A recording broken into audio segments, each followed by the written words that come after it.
Good afternoon. I'm Misani Cayetano, and you're watching News 5 at noon. Let's get you up to speed with the latest stories making headlines today. Tragedy in Hopkins village as George Brown is fatally stabbed, allegedly by his brother-in-law. No date yet for the 2025 general elections, but PM Briceño hints it should happen by mid-year. Is the UDP prepared for a snap election if it were called tomorrow? Bad weather is making the already terrible sugar roads in the north even worse. Plus, PM Briceño talks about the delays in getting licenses and stickers at the Transport Department. These stories are coming up in just 1 minute.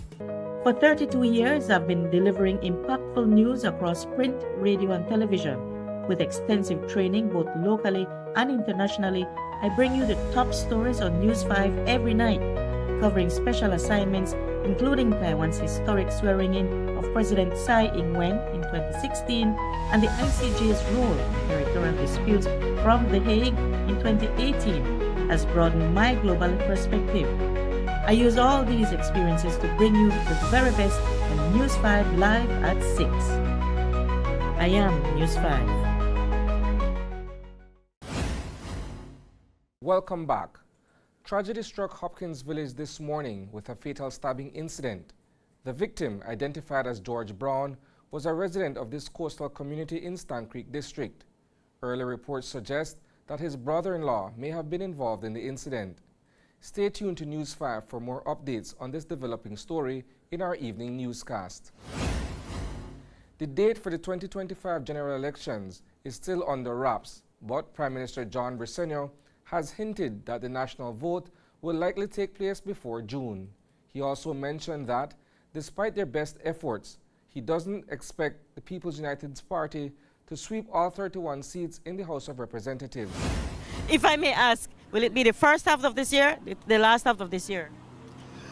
Whilst I've not decided, but I think it's going to be more towards the first half of this year. And if there's a clean sweep, would you appoint persons from losing political parties to oversight bodies like the Election and Boundaries Commission and push forth with such appointments for the Senate, the three Senate seats reserved for the opposition? Why are you wishing this on me? It would sound good, but I don't think that's going to happen. I don't think we are going to fight to win all 31 seats like in every election.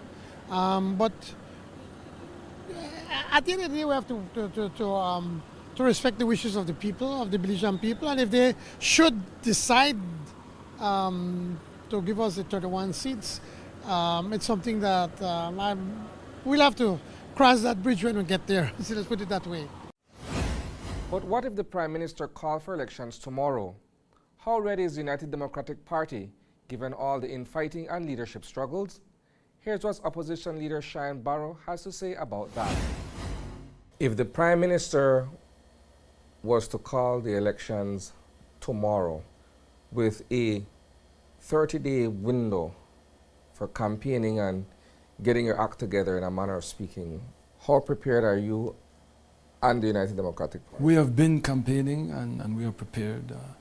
We have intensified our campaign in recent months and weeks, and we continue to intensify, and we are ready to go. As I said, we have some remarkable candidates, and even the new candidates that have come on board are all formidable. The sugar roads in northern Belize are in terrible shape, making it tough for cane farmers to get their harvest to the mill. Even though the new sugar crop season kicked off on December 27th, deliveries have been sluggish, which is taking a toll on sugar production at Tower Hill. Well, the sugar roads, look at the weather. We have set aside the monies, we've signed contracts, but I constantly tell our farmers, we will be wasting money if we try to fix the road right now, because then 1 day later, 2 days later, it's going to break up.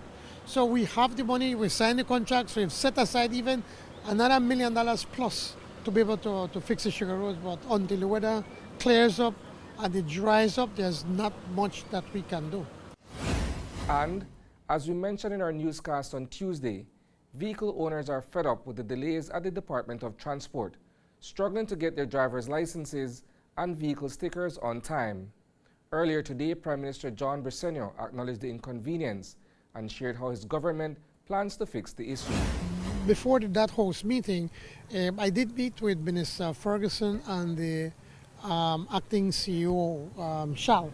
And what they did, they ordered a large number of license plates and stickers. And what has happened is that, as what CEO Shal confessed, that he did not know to the extent of the need that was out there, and that's why that's finished. We already have another order, and I'm to check with the Ministry of Finance to see if they have already made the payment. But an order has already been made that with this order we should be able to address all the needs going forward. That wraps up our midday news brief. Thanks for joining us. Stay tuned for the news in full at 6 p.m. and don't forget to follow us on social media for the latest news. Have a great afternoon.